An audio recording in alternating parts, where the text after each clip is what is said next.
Энэ удаагийн болж өнгөрсөн ерөнхийлөгчийн сонгуул бол Монгол Ардын намын хувьд бол маш ач холбогдолтой сонгуул байсан. Яг тэгвэл жилд 2 удаа дараалан ялагдчихад байгаа шүү дээ. Тэгэхээр 3 дахь ялагдана гэдэг бол бас ер нь цаашдаа ерөнхийлөгчөөс энэ намаас хүн төрхөөгүй юу?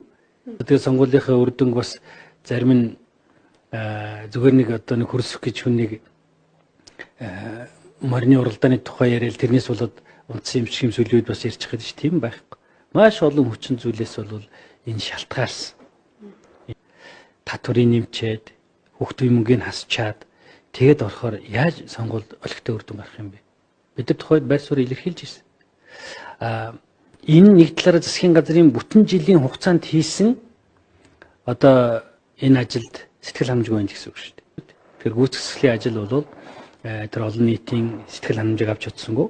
Улс төрийн хүрээнд бол одоо өдөрцөөл бүрэн бүрэлдэхүүнээр хариуцлага.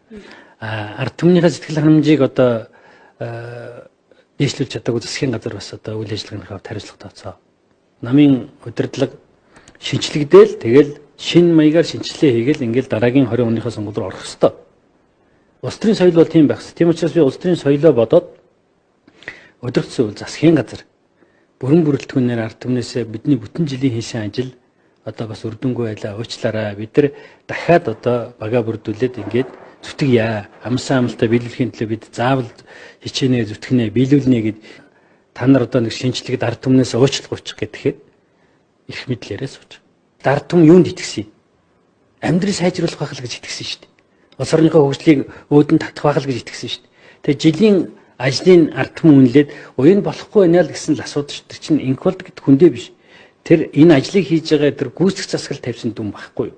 Тэгээ яах ингээл одоо бид нар дахиад нэг оролдоод үзье гээл. Гүчи шалгалтанд 2 удаа муу авчихаар 3 дахь амжилт гардаг шүү дээ. Оролдогчгүй шүү дээ. Тийм учраас одоо ингээд дахиад зүтгэнэ гэвэл энэ одоо олон түмний нэгдэл болсон намын нэгдмэл ирэх ашгийг л хохирох байхгүй.